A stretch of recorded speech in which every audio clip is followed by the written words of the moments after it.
Di tengah riuhnya stasiun Mumbai, derap langkah penumpang, suara peluit panjang, dan dentang roda besi di atas rel menjadi irama harian.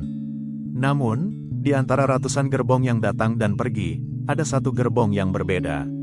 Warnanya mencolok, kuning cerah berpadu biru laut, dan di pintunya tergantung papan kecil bertuliskan, School on Wheels. Tidak ada penjual tiket di sini. Tidak ada tempat duduk bernomor. Gerbong ini tidak mengantar penumpang menuju kota lain, melainkan membawa mereka menuju masa depan. Bagi anak-anak yang tinggal di sekitar rel, gerbong ini adalah ruang kelas, rumah kedua, dan mungkin satu-satunya tempat mereka mengenal dunia lewat huruf dan angka. India, dengan populasi lebih dari 1,4 miliar jiwa, menghadapi tantangan besar di bidang pendidikan.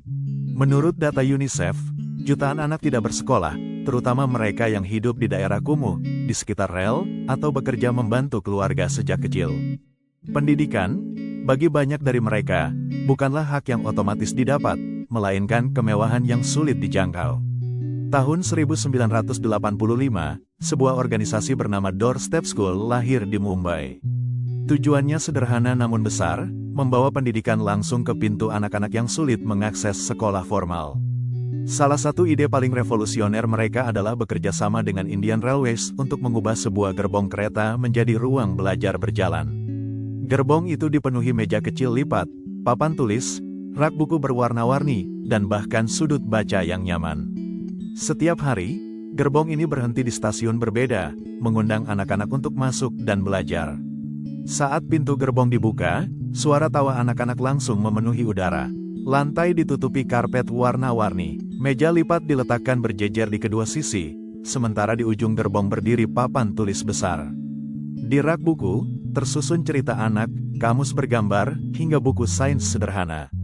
Guru-guru di sini tahu bahwa banyak murid yang belum pernah memegang pensil.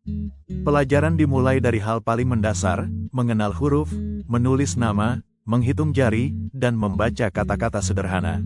Tapi metode pengajaran mereka istimewa, tidak kaku, melainkan interaktif, penuh permainan, lagu, dan cerita. Selain akademik, kereta ini juga mengajarkan keterampilan hidup, bagaimana mencuci tangan, menjaga kebersihan, berbicara sopan, hingga memahami pentingnya merawat lingkungan. Kadang, guru membawa boneka tangan untuk menjelaskan cerita moral. Kadang mereka mengajak murid bermain peran, seperti menjadi dokter, guru, atau pedagang, agar anak-anak berani bermimpi. Salah satu anak bernama Raffi, 9 tahun, dulunya membantu ayahnya menjual teh di peron.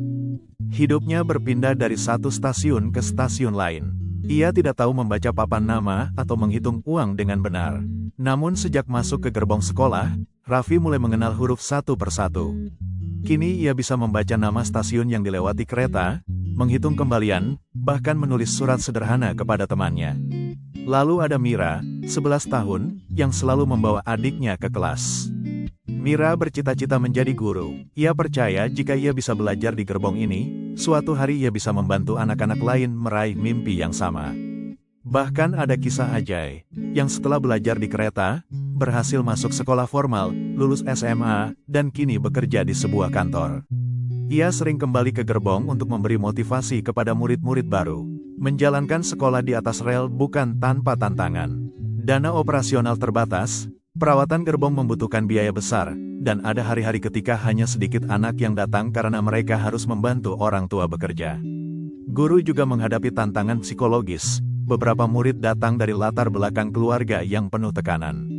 Mereka perlu membangun kepercayaan, meyakinkan anak-anak bahwa di sini mereka aman, didengar, dan dihargai.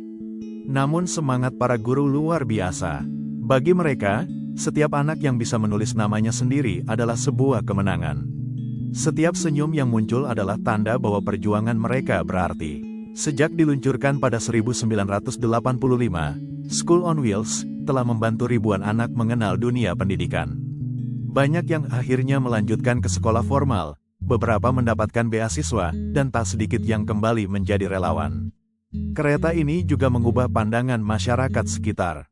Orang tua yang awalnya ragu kini mulai mendorong anak mereka ikut belajar. Perubahan ini menunjukkan bahwa pendidikan bukan hanya mengubah individu, tetapi juga komunitas secara keseluruhan.